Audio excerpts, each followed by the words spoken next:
መንታ ናችሁ? በእናትና በአባት እንለያያለን። እጅግ በጣም ነው የምወደው። እሺ እንወድሻለን ማይ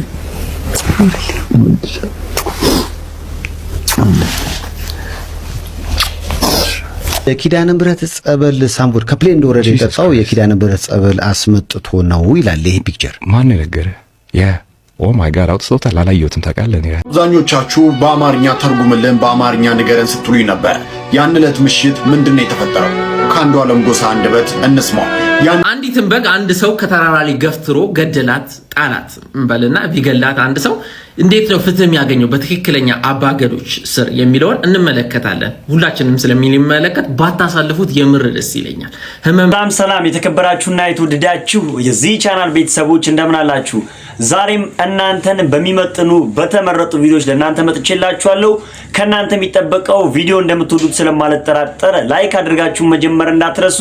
60 ሺህ ሰብስክራይብ እንድንገባ ይህንን ቪዲዮ ሰብስክራይብ ሳታደርጉ የተመለከታችሁ ያላችሁ የኔ ቤተሰቦች ሰብስክራይብ ያደረጋችሁ መቀላቀል እንዳትረሱ። ሐሳብ አስተያየታችሁን እንዳሻሽል እንጨምር እንድቀንስ የምትፈልጉትን ደግሞ ማንኛውንም አይነት ወንድማዊ ምክራችሁን ኮሜንት ላይ በነጻነት ጻፍ እንድታደርጉልኝ እፈልጋለሁ። የመጀመሪያው እንግዲህ የዘጠናዎቹ ክረሽ የሆነው ሳም ፎርድ በዚህ ሰዓትም እንግዲህ መጥቶ ብዙዎች እንዲነጋገሩበት ምክንያት ሆኗል። ከዛ መካከል እንግዲህ ከፕሌን ያደረገው የመጀመሪያ ነገር ብዙዎችን አስገርሟል። አይተነው ነው የኪዳነ ምህረት ጸበል ሳምቡድ ከፕሌን እንደወረደ የጠጣው የኪዳነ ምህረት ጸበል አስመጥቶ ነው ይላል ይሄ ፒክቸር። ማን ነገረ? ኦ ማይ ጋድ አውጥቶታል። አላየሁትም። ታውቃለህ ነው ዋው ያ እህቴን ቀድሜ ስመጣ በቃ የኪዳነ ምህረት ጸበል ይዘሽልኝ ነው ያልኳት። በቃ እዛ ያለውን ለቀህ ገባህ አይደል? ፍሬሽ ሆነ አፕግሬድ በማድረግ ነው ገባህ አይደል? በየቦታው ስትሄድ አሁን ስልክ ራሱ አዲስ ነገር ሲመጣ አፕግሬድ ይደረጋል አይደል? ኢትዮጵያ ምድር ስረግጥ ያው ብዙ የነካሁት ነገር አለ፣ ብዙ የበላሁት ነገር አለ። አላውቀውም ገባህ አይደል? ምድር የናቴ ምድር ደግሞ ስረግጥ ከ14 ዓመት በኋላ የመቤቴን ጸበል ጠጥቼ ክሊር ፍሬሽ ሆኜ መግባት ፈለኩኝና ጽድት አርጎዛው ኤርፖርት ላይ ግን እኔ ሰው ያላየው መስሎኝ ነበር። ታውቃለህ እህቴን አምጪልኝ አልኳትና እህቴ ነች በሃይላንድ ዕቃ ይዛ የመጣችውና እኔ ሰው ያወቃል መሰለኝም። ለነገሩ ያ ዳሰት በጣም ደስ ይላል። ከሰይፉ የሚያመልጥ ነገር የለም። ታውቃለህ እኔ ራሱ አላወኩም። እንግዲህ አብረን ነው አላወኩም። ውሃ መስሏል ሲጠጣ ልጅ አብረን መጥቷልና ሸጥናለን በዛው ነው ወደ ሊሞ ስንገባ ራይት ያ ጠጣሁኝና ምን አለሽ ለጄም ሰጡት። አልሰጡም እንዴ? አንተ መናገር ነበረብህ ስትመጣ። እሱ ዘምዘም ነው ያመጣው። እቺ እንደዚህ ላድርጋት። ኦኬ አይ ስትመጣ እኮ ብትናገር ኖሮ ይዘጋጅ ነበር። እውነት ነው። አይ ደስ ይላል። ግን እንደዚህ እናቴ ደግሞ ስትሄድ ትጠጣለች፣ ችግር የለውም። ጭንቅላትን ክሊር ለማድረግ ሰውነትን ገባ አይደለ? ስትሄድ ያ ተባርክ ትገባለህ። አንድ ቦታ ትገባለህ። ይሄ ተባርክ ምድር ነው ገባ ሰው። እንግዲህ ድምጻዊ አንዱ ዓለም ጎሳ ዝምታውን ሰብሮ አንድ የሰራው ቪዲዮ አለ። የ8 ደቂቃ የለቀቀው ቪዲዮ አለ። እሱ ተተርጉሞ በአጭሩ በአማርኛ ምን ይመስላል የሚለውን አይተነው እንመለስ። አብዛኞቻችሁ በአማርኛ ተርጉምልን በአማርኛ ንገረን ስትሉኝ ነበር። ያን ዕለት ምሽት ምንድነው የተፈጠረው? ከአንዱ ዓለም ጎሳ አንደበት እንስማው። ያን ዕለት አብረን ነበርን የዋልነው። ለልደቷ ፎቶ የምትነሳበት ቦታም እኔ ነበርኩ ያደረስኳት። ከዛ ስትወጪ ደውዪልኝ ብያት ልጆች ላገኝ ሄድኩ። ማታ በሰላም አብረን ነበርን። አሪፍ ጊዜ እያሳለፍን ነበር። ለወንድሟም ስትደውል ነበር። ከዛ ስለ ውሎ ስጠይቃት ድንገት አንተ እኔን የማመን ችግር አለብህ ብላ ከተኛችበት ተነስታ ሄደች። ከዛ ስትቆይብኝ ተጠራጥሬ ሄድኩኝ። ሌሎች ክፍሎች ውስጥ የለችም። ኪችን ውስጥ ቼክ ሳረግ ቁልፍ ነው። የሆነ ነገር ላይ ቆሜ ሳያት ልብስ የምናጥብበት ማሽን አጠገብ ተደግፋ በጆግ ላርጎ ሳሙና ስትጠጣ ነበር። ምን ሆነች ነው ብዬ ከዛ ዘልዬ ገብቼ ከዚህ በፊት እንዲህ እንደማታረጊ ቃል ገብተሽልኝ ነበር። ድጋሚ እንደማታረገውም በቤተሰብ አስመክሪያት ነበር። ጓደኛዋም እንድትመክራት ነግሪያት ነበር። ግን የገባችልኝን ቃል ስላልጠበቀችልኝ እኔም ሰው ነኝ፣ እንደዚህ አይነት ህይወት መኖር አልችልም። በተደጋጋሚ እንደዚህ አይነት ነገሮች እያረግሽ ስለሆነ እንደዚህ አይነት ኑሮ መኖሩን አልችልም። ነገ ቤተሰቦችሽን ጠርቼ እንለያያለን አልኳት። ጆጉን አስቀምጬ ልጆቹን እጠራለሁ ብዬ ሲሄድ እንደዛ ነው ይስፋለ ብላ ሮጣ ራሷን ወረወረች። ልደርስባት አልቻልኩም። መጮህ ብቻ ነው የቻልኩት። ጮኩ። ልጆቹ ተነሱ። የተፈጠረው ነገር ይህ ነው ሲል አንዷለም ጎሳ ዛሬ ወደ ሚዲያ ወጥቶ የራሱን እውነታ በዚህ መልኩ አስረድቷል። እዚሁ ጉዳይ ሳንወጣ እንግዲህ የአባገዳዎች ህግስ ምን ይመስላል የሚለውን እስኪ አይተን እንመለስ። አንዲትን በግ አንድ ሰው ከተራራ ላይ ገፍትሮ ገደላት፣ ጣላት እንበልና ቢገላት አንድ ሰው እንዴት ነው ፍትህ የሚያገኘው በትክክለኛ አባገዶች ስር የሚለውን እንመለከታለን። ሁላችንም ስለሚመለከት ባታሳልፉት የምር ደስ ይለኛል። ህመም ነው የዛ ገበሬ፣ ለዛ ገበሬ ትልቅ ህመም ነው። ሁላችንም በዛ ገበሬ ቦታ ብትሆኑ አስቡት። በጊቷን ለፍቶ አሳድጎ ያለውን ነገር ሁሉ ኢንቨስት አድርጎባት ህይወቱን ሰጥቶ ፍቅር ሰጥቷት አሳድጓት ያቺን በግ መንገደኛ መጥቶ ገፍትሮ ቢጥላትና ከተራራ ላይ ብትሞት አባገዶች እንዴት ይመለከቱታል? መጀመሪያና ዋነኛው ነገር ጉማ ለመክፈል መታመን አለበት። ያ ገበሬ ፍትህና ይቅርታ አልቀበልም ቢል እውነት አለው። መጀመሪያ ጉማ ለመክፈል መታመን አለበት። ምን ይባላል መሰላችሁ? አባገዶች ምን ይላሉ መሰላችሁ? አራሪ የከመሌ እንጀራቱ ይላል። ጥፋቱን ካልታመነ ጥፋት ከሌለ ሪካውንሲሊየሽን ወይም ፎርጊቭነስ ይቅርታ የለም ብሎ ነው የሚያምነው። ይቅርታ እንዲኖር መጀመሪያ ጥፋት መታመን አለበት። ሰላም ለማብረድ አይ ነገሩ እንዲቀዘቅዝ ቢል እንኳን ያ በጉን የገፈተረው ሰውዬ የገደላት ሰውዬ ኖ እንደዛ የሚባል ነገር እንደውም እውነትን እየደበክ ነው። እውነት መውጣት አለበት። እሱ ሰውዬ ባይገላት እንኳን የገደለው ሰው መውጣት አለበት። ሌላ ወይም ደግሞ የሞተችበት ምክንያት እውነታው መታወቅ አለበት። ያቺ በግ የሞተችበት ምክንያት ማለት ነው። ስለዚህ ጭራሽ እንደውም እውነት ይቀድማል። በአባገዳ ውስጥ እውነት ነው እሺ የሚቀድመው። ከሰላምም ከምንም እውነትና ሰፉ ነው የሚቀድመው። ሰፉ ነው። ይሄ ሰፉን እንደ መስበር ነው። ሰፉ ጉዳይ ይባላል ደግሞ ማለት ነው። የሰው ህይወት ከሆነ ሰፉ ጉዳይ ይባላል። አሁን ስለ በግ ነው የምናወራው እኛ እንዳልኳችሁ እና እቺ በግ ፍትህ ሳታገኝ ሰፉ ሳታገኝ ምንም አይነት አባገዳ እንኳን አባገዶች ያንን ገበሬ ለምን በቃ ይቅርታ አድርግ እንጂ ጉሞን ተቀበል እንጂ ብለው ሊያሸማቀቁ ቀርቶ ልክኖት ሊያሸማቀቁ ቀርቶ ጭራሽ ያ ገበሬ እውነተኛ አባገዶች የበላዮች ጋር ሄዶ ከሶ እነዛ አባገዶች እንደዛ ያሉ አባገዶች ካሉ ማለት ነው ካሉ ተጠያቂ ሆነው እነሱም ይታሰራሉ ስላችሁ ይቀጣሉ። አውቶሪቲያቸው ብሌሲንጋቸው ይቅርታ የማድረግ የማስታረቅ ብሌሲንጋቸው ይነጠቃል። የገዳ ስርዓት 200 እና 300 ዓመት ምስራቅ አፍሪካን ያንቀጠቀጠው ቀጥ አድርጎ የያዘው ምንድነው? ዋነኛው ምክንያት በግለሰቦች አለመዘወር መቻሉ ነው። ይህንን ትልቅ ሲስተም እንደ መስበር ነው መቆረጽው። የዚችን በግ ፍትህ አለማግኘት ማለት የገዳ ስርዓትን ከግለሰቦች እንትን ጋር እንዳታገናኙት ልላችሁ ነው። ይሄ ሐሳብ ስለ በጊቷና ስለ ገዳ ስርዓት ጥበብ ነው የሚያወራው፣ ስለ ሌላ ነገር የለውም። ሌላው ደግሞ እንግዲህ ደምቢዶሎ አዲስ አበባ ድረስ መኪና ስር ሹፌሩ ሳይው ተደብቆ የመጣው ትንሽዬ ብላቴና ገንዘብ እየተሰበሰበነትና የተለያዩ ሰዎች እንግዲህ እርዳታ እያደረጉለት እንደሆነ ይታወቃል። ከሱ ጋር ተያይዞ አንድ ወንድማችን ደግሞ እየተቃወሙ ይገኛል። እስኪ አይተነው እንመለስ። ከደምቢዶሎ አዲስ አበባ ድረስ በመኪና ተንጠልጥሎ የመጣው ልጅ ገንዘብ የተሰባሰበለት እንደሆነ ሰሙ። ምን አይነት ተግባር ነው የሚደረገው? ምን የሰራውን ስራ እየደገፋችሁ እያገዛችሁ ነው? በጣም ጥሩ አድርጓል፣ በርታ፣ ጎበዝ እያላችሁ ነው ያላችሁት። ለምን እንደ ከፍት የምትነዱት? ለምን አትረጋጉም? ደግሞ አሁን ሐሳቤን ጨርሳችሁ ሳትሰሙ ደግሞ ልትፈርዱ የምትሞክሩም ሰዎች አላችሁ። በደንብ ጨርሱና ሐሳቡን ስሙ። በደንብ ተረዳ። መጀመሪያ ይሄ ልጅ እየሰራው ስራ ልክ ነው ማለት ነው? እየደገፋችሁ ነው ያላችሁት፣ እያገዛችሁ ነው ያላችሁት፣ በርታ፣ ጎበዝ እያላችሁ ነው ያላችሁት። ለምን እንደዚህ ታደርጋላችሁ? ይሄ ልጅ እኮ ሲናገር በደንብ ካስተዋላችሁት ከሰማችሁት ምንድነው ያለው? በእንደዚህ አይነት መልኩ ብዙ ጓደኞቼ መጥተዋል። ኖርማሊ ታወቀ። የሱ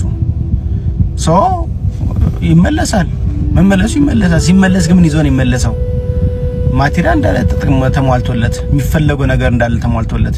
እኞቹ ደግሞ እዛ ያሉት ደግሞ ይላሉ እንዴ እንደዚህ ማኮነኛ ምን መጣለን ብሎ ይመጣሉ አዳሚ። ከዛም በኋላ ሚስኪን ሚስቱና ልጁን ጥሎ ውጪ እየሰራ እየነዳ ያለ ሹፌር ተጠያቂ ይሆናል ነገ ሲሞት። ነገ ዛሬ እግዚአብሔር ረድቶ የልጅ ተረፈ። ቢሞትስ ኖሮ ሹፌሩ እኮ ነው የሚያሳዝነው፣ ምንም በማያቆም ነገር ማለት ነው። ሲጀመር ደግሞ አንዳንዶቻችሁ እንትን ትላላችሁ፣ የሰራው ስራ ልክ አይደለም ምናምን ነገር በመደገም የለበትም ምናምን ትላላችሁ። ማይሰማሃል አባቴ ማይሰማሃል። አይሰማም። እዛ ጋር ያሉት ሰው እኮ እዛ ጋር ያሉት ጓደኞቹ አይሰሙም። የሚሰሙት ምንድነው? ገንዘብ ተሰባሰበለት፣ ለእናቱ አካውንት ተከፍቶላት ገንዘብ ተሰባሰበለት ሚሊዮን ነው የሚሰሙት እንጂ ምክርን አይሰማም አባ። እና እባካችሁ ንቁ። አይደለም እዛ ገጠር ውስጥ ያሉት ደምቢዶሎ ላይ ያሉት አርኔሎን ቦታ ያሉት ገጠር ያሉት ልጆች ቀርቶ ጓደኞቻችን አናቅም እንደኛ ለስደት የጎረቤት ልጅ እንደጠፋ እየሰማ ባህር ውስጥ እንደሰጠመ እየሰማ ገንዘብ እየተቀበሉበት እንደሆነ እየሰማ 2 ሚሊዮን 3 ሚሊዮን እየተባለ እናትየዋ ነጠላ አንጥፋ የመንገድ ላይ የለመነች በየቲክታከሩ በየፌስቡኩ የለመነች እየሰማ የሚሄድ የለም እንዴ? ይሄን ሳይሰማ ቀርቶን ሳያቀርቶ ነው አውቋል፣ ሰምቷል፣ አይቷል። ግን በቃ ችግር ነው ያስከዳው ሄደ። ያ ማገናዘብ ይችላል ያለው ሰው ማለት ነው። ይሄ ግን አንድ ፍሬ ልጅ ጓደኞቹን በዛው ፍሬ ያሉ ልጆች ናቸው በዚህ ልክ እንዲያረጉ ምክር እየመከር ነው ብለህ የምታስበው ምክርና አይሰማም ብሮ ምክርና አይሰማም። በቃ ምክርና አይሰማም። የሚሰማው ልጁ የተለወጠውን ነገር እናቱ የተለወጠውን ነገር ነው የሚሰማው። ስለዚህ እናስተውል፣ አካሄዳችንን እንመርምር። ዝም ብለን እንደከፍታ አንነዳ። ማድረግ ያለብን መጀመሪያ ቀድመን እንወቅ። ይሄን ልጅ ከአሁን እዛ ጋር ሆሆ ብሎ ለቪው ለምናምን ነገር ብላችሁ ከመገዛዙለት እንትኑ እንችላለን ከምትሉት አካውንት አስከፍትለታለሁ ከምትሉ ለምን ልጁ ወደ መጣበት ቦታ አስመለሳችሁት? እዛ አንድ ሰው አስቀምጣችሁ የሆነ አካውንት ከፍታችሁለት ሊሆን ይችላል። ፌስቡክ ቲክታክ ሊሆን ይችላል። ያው ባይቲንግ አንድ ተጀምሯል። አሁን ቲክታክ ሊሆን ይችላል። ጀመራችሁላቸው ታዋቂ እንዲሆኑ እንዲሰሩ ማድረግ ብትችሉ እዛ ሂዶ ጥፋት እንደሆነ ታምኖ ከዛም በኋላ የተወሰነ እንትን ብሎ እናትየው ድጋፍ የሚሰጣት የተሻለ የሚሆነው እሱ ነበረ። ለእናትየው እዛ ሄዶ ማለት ትንሽ ቆየት ብሎ ማለት ነው። አሁን ካሁኑ እዚሁ መሰብሰብ ምናምን ነገር ልጁ ፏፍክት ብሎ ይመጣላል፣ ይመለሳል። ከዛ ጓደኞች ጀለሶቹ እንዳለ ይሄዳል፣ ይመጣሉ እንዳለ። ስለዚህ የምናደርገውን ነገር ዝም ብለን እንደከፍት የተነዳን አናድርግ። ማስተዋል የሚጠበቅብን ነገር እናስተውል። አገር እናድናለን ብለን አገር እንዳናጠፋ በሉ ስለተባላችሁ ብቻ ቲክታከሮቻችንም አትበሉ። ይሄ እናንተን አይመጥናችሁ። በመዋል በሌላችሁ ቦታ አትዋሉ። ቴንክ ዩ። እንደውም የምንመለከተው እንግዲህ በደብረ ብርሃን ተፈናቅለው ለነበሩ የተቸገሩ ሰዎች ታኩር ገንዘብ በሚያሰባስብበት ሰዓት ወርቁ አይተነው ላይቭ ላይ ተገኝቶ 15 ሚሊዮን ለድርጅቱ 5 ሚሊዮን ደግሞ ለታኩር እንዳሉላችሁ ተመልክታችሁት ነበረ። እሱን አስመልክቶም እንግዲህ ድርጅቱም 15 ሚሊዮን እንደተቃወመው አይታችሁታል። እስኪ ከዚህ ጋር ተያይዞ አንድ ቪዲዮ አይተን እንመለስ። ኤሊስ ትላንትና ከትላንት ወዲያ እየተመሰገነ ነበር። እኔም አመስግኘዋለሁ። ታኩር ይባላል። በእምነቱ ሙስሊም ነው። በራሱ አግማስ ከሚባል ማህበር የበጎ አድራጎት ድርጅት ጋር የበጎ ስራ እየሰራ ነበር። ላይቭ ላይ ፕሮግራም እያስተባበረ ነበር። ከሀገር ውጭ ሆኖ መንግስት በሌላ በፖለቲካ ጉዳይ ላይ ምናምን ሐሳብ ያላቸውን ሰዎች ከሀገር ሸሽተው የነበሩ ሰዎች በበጎ አድራጎቱ ለተጎዱ ኢትዮጵያውያን ደብረ ብርሃን ለሚገኙ 15 ሚሊዮን ብር ረዱ። ትላንትና አጀንዳው ተቀየረ። ትላንትና ፕሮግራም ሰርቼላችሁ ወጥቼ ከሄድኩ በኋላ ለእናንተ ተደርጎ ተቀናብሮ እስከቀረበ በኋላ አጀንዳው ተቀየረ። የቀየረው የግለሰብ ኡስታዝ አቡበከር ይባላል። ትውልድ ወሎ ነው። ሙስሊም ነው። ለረጅም ጊዜ በእስልምና ጉዳዮች ላይ በተለይ መንፈሳዊ በሃይማኖታዊ በሆኑ ጉዳዮች ላይ በኢህአዴግ ጊዜ ለረጅም ጊዜ የታሰረ ነው። ተንገላቷል። መከራውን አይቷል። ምን አልቷል። ከዛ በኋላ ደግሞ በዚህ ጊዜ ደግሞ መድረክ ያገኙ በጣም ብዙዎች ጋር የሚነጋገሩ የእስልምና ምክር ቤት ፕሬዝዳንት አማካሪም ጭምር ልዩ አማካሪ ሙስሊም ነው። ያው እንግዲህ ከዚህ በላይ አልነግራችሁም። ስለሱ ታውቃላችሁ። መግለጫው ምን ይላል መሰላችሁ? ጋዜጣዊ መግለጫ ኡስታዝ አቡበከር ያጋራው ነው። እኔ መጀመሪያ እሱን ሲሉኝ አልተቀበልኩም ነበር። በኋላ ገጹ ገብቻ ያገኘሁት ጋዜጣዊ መግለጫውን አጋራው እሱ። አግማስ ኢትዮጵያ ቻሪቲ ኦርጋናይዜሽን ይላል። አግማስ ኢትዮጵያ በበጎ አድራጎት ድርጅት ከኢፌዴሪ ሲቪክ ማህበረሰብ ድርጅት በወጣው ፈቃድ መሰረት ምናምን ብሎ መግቢያው የሚለው ብዙ ነው። አግማስ ኢትዮጵያ ይህንን በጎ ተግባርና ወገኖችን በዘላቂነት ወደ ስራ የማስገባት እንቅስቃሴውን ለመደገፍ ያለመ የቀጥታ ስርጭት ኦንላይን የድጋፍ ማሰባሰቢያ ፕሮግራም ላለፉት 6 ቀናት ያደረገ ሲሆን በዚህ ፕሮግራም ላይም አንዳንድ የድርጅታችን መርህ ጋር አብረው የማይሄዱ አካሄዶችን አይተናል።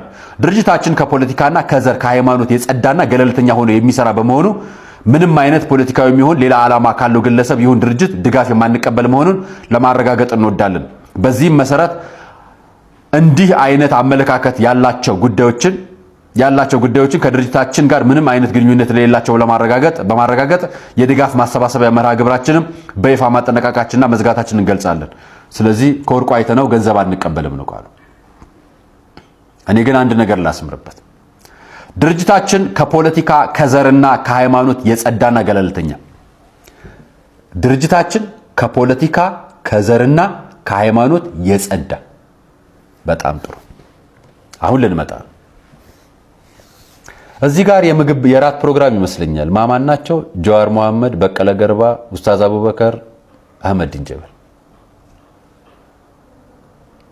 ከራት የጸዳ ከፖለቲካ የጸዳ ራት ነው ይሄኛው ራት ትንሽ ቆየት ይላል አይደል? መርጦ ማልቀስ ማለት ይሄ ስለሆነ ነው። ይሄ ራት ከሃይማኖት የጸዳ ነው፣ ከዘር የጸዳ ነው፣ ከፖለቲካ የጸዳ ነው። በጣም አጠገባው ያሉት ሰዎች ዘረኞች የሚባሉና በዘር ላይ ፖለቲካ የሚያቀነቅኑ ግለሰቦች ናቸው። ከነሱ ጋር የራት ግብዣ ነው። ሃይማኖተኞች ናቸው። በሃይማኖት በጣም ጽንፈኛና ጭፍን ሃይማኖት የሚባሉ ናቸው። ከሃይማኖት የጸዳ ነው። ራሱም ሃይማኖተኛ እኮ ነው። የሃይማኖት ተቋማት ወይ ደግሞ የእስልምና ምክር ቤት ፕሬዝዳንት አማካሪ ነው። ኡስታዝ ሙስሊም ነው፣ የወሎ ሙስሊም ነው፣ ጎበዝ ሙስሊም ነው። በእምነቱ የራሱ አቋም አለው፣ መብቱ ነው። ነገር ግን ፖለቲካ የጸዳ ነው ሲል ይሄኛውን ፖለቲካ እንደሆነ ላሳይ ፈልጌ ነው። ከዘር የጸዳ ነው ሲል እዚህ ውስጥ ማየት ትችላላችሁ። ይሄ እራት ፕሮግራም ዘርም ሃይማኖትም ፖለቲካም ያቀላቀለ ነው ለኔ። ይሄን እየበላችሁ ለተራበች እናት ለተራበ ህፃን የተሰጠ ገንዘብን አላቀብልም ማለት ሌላ ቋንቋ ነው። ነገር ግን አንድ ህግ አለ በኢትዮጵያ። አንድ ይሄንን የሚያስኬዳቸው አንድ ንግል እንገራቸው። የሲቪክ ማህበረሰብ ተቋም እኔ አንድ ድርጅት አለኝ፣ የበጎ አድራጎት ድርጅት። የሲቪክ ማህበረሰብ ተቋም ፖለቲካዊ እንቅስቃሴ ሊያመጡ የሚችሉ ከመንግስት ጋር ተጻራሪ የሆኑና ለሀገር ስጋት ናቸው ብሎ የሚያምናቸውን ነገሮች በሲቪክ ማህበረሰብ ተቋም ከበጎ አድራጎት እንቅስቃሴዎች ጋር እንዳይገናኙ ታግዷል፣ ታዟል፣ ቆይቷል። እና ኡስታዝ አቡበከር ግን እዛ ውስጥ ነው ያለው። ግን አግማስ ነው። ዘር ምናምን ፖለቲካ አለበት፣ ግን አግማስ ነው። እሺ ሌላ ደግሞ እንግዲህ አስገራሚ ታሪክን ይዛለን የመጣች አንድ እህታችን አለች። እጅግ በጣም ስላስገረመኝ ነው ይሄንን ታሪክ ይዤላችሁ የመጣሁት። አይተነው እንመለስ። ዛሬ የምነግራችሁ እንዴት ኤክስ ቦይፍሬንድ ቺት እንዳደረገብኝ ከማገር ከቤት ሰራተኛቸው ጋር የኔ እናቴ ምን ቢላት ነው የትኛው ቃል ስትቱ ጉትቱ ቢላት ነው እሺ ብላ እዛ የቀረበችለት? ያውም ደግሞ ምን አይነት ሰው ቢሆን ጥሩ ነው? ጌታ ኢየሱስን ተቀበሉ። ቸርቸኛ ሰው ኢየሱስ ለኔ የሰራ ጌታ ኢየሱስ አግኝታችሁ which is በጣም ሞድለት ነገር የነበረ እየሰከሰኝ እንደነበረ ሰው እንዴት ይሄን ሁሉ ጊዜ ሊያስመስል ይችላል? ቅዱስ ቅዱስ ቅዱስ ቅዱስ ከሚል ሰው ከማገር ከቤት አጋዣቸው ጋር ከቤት ሰራተኛቸው ጋር ማለት ነው የተፈጠረው። ዛሬ ስንት አመት ነው? በጣም ቆይቷል። ይሄን ነገር ለመናገር ጭራሽ አላሰብኩም ነበር። ባይገፋኝ ኖሮ ከዛሬ ድረስ አፍኜ ይዤው ነበር። ለጓደኛዬ እንኳን አልተናገርኩም፣ ለእህቴ እንኳን አልተናገርኩኝም። ቃል ይበም እንደተለያየን ሁሉ አልጠየቀችኝም። በቃ አትወደውም ነበረ። ተለያየን ስላት በቃ እሷ በጣም ሰርፕራይዚንግ እና ደስ አላት። በቃ ኑሯችንን ቀጠልን። ለጓደኞቼ ለሌሎችም በቃ በሆነ ነገር አልተስማማንም፣ ተለያየን ነው ያልኩትና ባለፈው ዕለት ነው ኮመን ፍሬንድ የነበረ ሰው ከተገናኘን በጣም ለቆየ ሰው ምን ተለያያችሁ ብዬ ስቶኮስ ጠይቀው እኮ ቺት አርጋብኝ ነው ብሎ አለኝ። አላለችኝም። እራስህ ነው የገፋኸኝ እንዳወራ ይሄን ጉድህን ማለት ነው። ማን እንደሆንክ ታውቃለህ? አታውቅም። እህቴም አታውቅም። ማንም ሰው አያውቅም። እና መጀመሪያ አካባቢ ሳውቀው ምናምን የሆነ ኦፍ የሆነ ነገር ነበረው ውስጤ፣ ደስ የማይለው ነገር አለ። ግን በቃ በጣም አሪፍ ሰው ነበር፣ ስነ ስርዓት ያለው ሰው ነበር። የሚያሳየኝ እንግዲህ እውነት ይሁን ውሸት አላውቅም። ኦብቪየስሊ እኔ ዴት ሳረግ እምነቱ ምንድነው የሚለውን ነገር አለው። በመጀመሪያ ደረጃ እምነቱ ላይ ያለው ነገር በጣም ወደለት ነበር። በቃ በጣም ሰላማዊ ሰው ነበር፣ ያስተምረኝ ነበር። በጣም ደግሞ ሰርፕራይዝ የሆነብኝ ነገር ማለት ነው እኔ ላይ እንደዛ አይነት ነገር አላደረገም። እንኳን ይቅርና አይነካኝም። በቃ ልሳምሽ እንኳን ብሎኝ አይቅም። ሰላማዊ ሰው ነበርን። ከሱ ቤተሰብ ደግሞ ሁሉም በአብዛኛው እናት ታውቀኛለች፣ ወንድሞቹ፣ እህቶቹ፣ ጓደኞቹ በቃ ሁሉም ሰው ያውቀኛል። በቸርች ውስጥ ያሉ ሰዎች የተገናኘ ነው እዛ ነው ልጅ ላይ ሁሉም ሰው ያውቃል። እሱ ደግሞ እንትን ነበረ የቸርች ያስተምር ነበር። እሱ የሚያውቁ ሰዎች እኔን ያውቃሉ። እኔ ከቤት መውጣት አይፈቀድልኝም። እሱ ከኔ በጣም ታላቅ ነውና ቸርች እንሄዳለን። ከቸርች ስንመለስ ምሳ ይጋብዘኛል ወይ ደግሞ ቤት ወስዶ ምሳ ይጋብዘኛል። ከቤተሰብ ጋር ነው እናቱም እህቶቹም ደምዶና አላውቅም ብቻ አይመጡም ነበር ከቸርች መልስ ማለት ነው። እሁድ ቤት ምሳ ጋር ሰርቶ ምናምን ነገር ያበላኝ ነበረ። ቤት ስለሚቆጡኝ ቶሎ ነው መሄድ ያለብኝ። በቃ ከቸርች መልስ እሁድ ዕለት በቃ ሁሌ እንገናኛለን። ምሳ ሰርቶ ያበላኛል። በቃ ሄዳለሁ። በቃ ይሄ ነበረ ህይወታችን ማለት ነው። ከዛ እዛ ያለችው ልጅ ሰራተኛቸው አልዋሻችሁም፣ ወይኔ በኢየሱስ ታምራለች። አይገልጸው so cute ማለት ጥርሷ በቃ like everything በጣም ያለ ቆንጆ አለ አይደለ? ጸጉሯ ጥቁረቱ ጥቁር ናት። እሷ ራሱ ደግሞ ተነቅሳለች። ነጭ ነው ጥርሷ። ድዳገና እንዴት እንደሚያምር ቢመቻት ደግሞ አሰብኩት ምትሉት አይነት ሰው አለ አይደለ? ከዛ የሆነ ቀን እሱ ቸርች አልሄደም፣ የጠበቀኝ ነው ምናምን። ከዛ ደውዬለት አቤት ምን ታስባለ? እኔ አልመጣም ምናምን ነገር አልኩት። እኔ ምግብ እኮ ሰርቼ እየጠበቅኩሽ ነው ለምን አትመጪም ምናምን ነገር አለኝ። አልመጣም እኔ ልሂድ ወደ ቤት አልኩት። እሺ አለኝ። ሰርፕራይዝ ማድረጌ ነው በእኔ ቤት ማለት ነው። አጥብዬ መሄድ ሰርፕራይዝ አደርገዋለሁ ብዬ መቼ አወቅኩ ጉዴን፣ መቼ ተደገሰልኝን አላወቅኩ። ላጥላጥ ብዬ ሄጄ ሳንኳኳ ብዙ ጊዜ ሰላም የምትከፍተው ተከራይ ከፈተልኝ። ቤታቸው እንዴት መሰላችሁ? እንዴት እንዳላዩኝ አላውቅም። ብቻ ሳሎን ቤቱ ይሄ ፍሬንች ዶሩ ጋር ውስጥ እንደዚህ ማየት ትችላላችሁ። ውጪ ነው ወደ ውስጥ ማየት ማትችሉት። እንደዚህ ደረጃውን ወጣችሁ ከወጣችሁ በኋላ በቃ ምንም ነገር አይታይም። ጋር እንዴት እንዳላዩኝ ሳሎን ቤት ነው ምክንያቱም ያሉት ማለት ነው።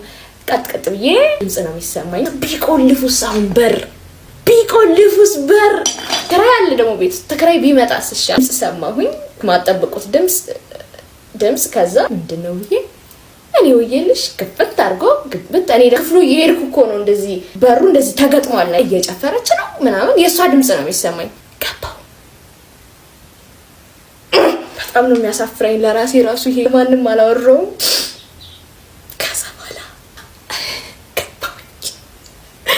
ገባሁኝና ያቸው እንደ ሚድል ኦፍ እንትን ነው የደረስኩት ሆነው ማለት ነው። they were shaking እና በቃ ተንቀጠቀጡ። ድርቄ ቀረስ ላይ ከዚህ በታችን ይክድና አረ ያው ምን ብሎ ይወራል? ማስፒን እንደምታስበው አይደለም ማለት እንደማስበው አይደለም ማለት immediately broke up አረከሱ ጋር ስም ብሎ ካረኩት ምናምን በቃ ረኝ ያላወራውበት ምክንያት በቃ ሰው ሊሳሳት ይችላል። ስጋ እስከሆነ ድረስ ያሳስተናል። በቃ ተሳሳተ። ያን ያለም አልተቀየምኩትም ነበር። በቃ ተሳሳተ መልሶ ወሬ እንደዚህ ማለቱ ነው እንጂ ያስወራኝ ደፋር ምን ቢላት ነው የኔ እናት ምን ብሎ ቢያሳምናል። ሌላው ደግሞ እንግዲህ ማን ያዘዋል እሸቱ ከዳር ጋር በተያያዘ አላስፈላጊ የሆኑ ንግግሮችን በተለያዩ ሶሻል ሚዲያዎች ላይ ሲናገር ሰምተነው ነበረ። በዚህ ሳምንት እንግዲህ ያቀረበው ስለ ትዳር ያለውን አመለካከት እንግዲህ የገለጸበት መንገድ ብዙዎች እንዲነጋገሩበት ምክንያት ሆኗል። ቪዲዮን አይተነው እንመለስ። ሃይማኖት የሌለው ሰው ለትዳር አይሆንም። ለምን ልትል እኮ ነው አውቃለሁ። ስለፈጠረህ ትባላለህ። የመጨረሻው የሰው ልጅ ሽምግልና ከባድ ነገር ምድር ላይ ያለው ነገርና ስለፈጠረህ ቆም በቃ ለአላህ ብለህ ያቺን ነገር እንዳታርፋት። በኦሮምኛ እንደባባል አለ ነምኒ ዋን ሶዳቱ ይንቀብኔ መታን ኢሳቱ ሶዳዳ። ሚፈራውን ነገር የሌለው ሰው ራሱ ፍርሃት ነው፣ ተንቀሳቃሽ ፍርሃት ነው። ይኸውላችሁ ትዳር ይሄ አሁን መጨመላለቁ እንደፈለጉ ዴይ ፓርቲ እየደገሱ የትም ሴክስ እያደረጉ ማይ ብራዘር ኤንድ ሲስተር እንዳትሸወዱ። እምነት የሌለው ሴት ለሚስት አትሆንም። እምነት የሌለው ወንድ ለባል አይሆንም። ለምን መሰላችሁ? ችግር የተፈጠረ ጊዜ እባክህ ለፈጣሪ ስለፈጠረህ ቆም ትባላለህ። ምን ያቆመዋል ይሄ ሰው? ሰውነህ። አብዛኛው ደግሞ የትዳር ጥፍጥና የመጀመሪያዋ ሌሊት ናት። የመጀመሪያው ሌሊት ሴክስ አድርጋ አታቅማ። ባል ሆነ አታቅም። ሚስት ሆነሽ አታቂም። ኦልሬዲ የሚስትን ክራይቴሪያ ጨርሰሽ ቲያትሩን ተጫውተሽ ከመጣሽ ያ ቀን የመጣና የቀረሰው ወይንም ብፌ ነው የምትቆጥሪው የሰርግሽ ቀን። ስለዚህ በተቻላችሁ መጠን ስላለፈው መቃወማችን አይደለም። ለደረሰባችሁ ፈጣሪ ይርዳችሁ፣ ታጋሽ ሆኑ። አርግዛችሁ ላልገባችሁም ክብር አለን። ግን እሱ ነገር ምን ይሆናል መሰላችሁ? ወንዱን አስገድደሽ ታገቢው ይሆናል የሌላ ሰው እንዳይሆን ብለሽ የእድሜ ልክ የጭቅጭቅ ችሎት ግን አብረሽው ትኖሪያለሽ። ይሄ በጣም ከባድ ነው። ከቻላችሁ እሱን ነገር እኔ ፐርሰናሊ ጸግሽ የራሱን ያስቀምጥበታል። ይሄ አብዛኛው ይኸውላችሁ ትዳር በእውቀት ብዛት አይደለም። ጥያቄ እንዳታነሳ። የእውቀት ብዛት ትዳርን አያውቁም። ምንድነው የሚያቆየው? መረጋጋት ትዳር ውስጥ የፈጣሪን ፍራቻ የአላህን ፍራቻ መኖር። ምክንያቱም እዛ ነገር ውስጥ ሰውነህና ትጣላለህ። ለምሳሌ አንተ ሚስት ካንተ የተሻለ ገንዘብ ኖራት አንተን በካልቾ ልታወጣ ትችላለች። ነው ፈጣሪ ለኔ አምጥቶልኝ ነውና ምክንያቱም የቤቱ ባለቤት የሁሉ ነገር እሷ ከሆነች ውጣልኝ ልትል ትችላለች። ወንዱም በተቃራኒው ገንዘብ ስላለው ብቻ ወይንም አቅም ስላለው ብቻ ሊዘባነንባት ይችላል። እነዚህ ነገሮች ወደ ትዳር የሚገባው ለኮምፒቲሽን፣ ለድብድብ፣ አቅም ማሳየት፣ ጉልበት ማሳየት፣ ዕውቀት ማሳያ ቦታ አይደለም። ውጪ ላይ ምርጥ ጀነራል ልትሆን ትችላለህ። ቤት ስትገባ ግን ምርጥ ባልና ምርጥ አባት ያንተ ያ ሁሉ ማዕረግ እዛ ጋር አይሰራም፣ ይወርዳል። አባት ነህ ሜጀር ጀነራል ማን ያዘዋል ብሎ ልጅ እንዲጠራ ትፈልጋለህ። ክብርነቱ ብላ ሰላምታ እንድትሰጥ ባለቤት ትፈልጋለህ። ራቆትህን ነው የምታውቅ እኮ ከእናትህ ሆድ እንደወጣ። ስለዚህ እዚህ ጋር ነው የሚምታታው። እንጂ በትዳር ላይ ፕሌስ እምነት የሌለው ሰው ኢሞሽን አታግቡ። በቃ ኢሞሽን ነው እኮ የሚጋባው። እንደምትወጂኝ አብረሽኝ ተኝተሽ አሳየኝ ነው አይደለም? ከሌላ እንደውም እንደዛ ያለሽ ወንድ ከሌላ ጋር የማይተኛበት ምን ምክንያት አለ? አብሶሉትሊ። ተሰቡሽ ለዛሬ ይላችሁ የመጡት የተመረጡ ቪዲዮዎች እነዚህን ይመስሉ ነበረ። እንደወደዳችኋቸው አልጠራጠርም። ቪዲዮን ላይክ ሳታደርጉ የጀመራችሁም ላይክ ማድረግ እንዳይረሳ። ሐሳብ አስተያየታችሁን እንደማይምክራችሁን ለቀጣይ ቪዲዮ አሻሽዬና አስተካክዬ እንዳመጣላችሁ ስለሚጠቅመኝ በተመረጡና አዳዲስ ቪዲዮዎች እስከምንገናኝ ድረስ ቸር ሰንብቱ። እወዳችኋለሁ።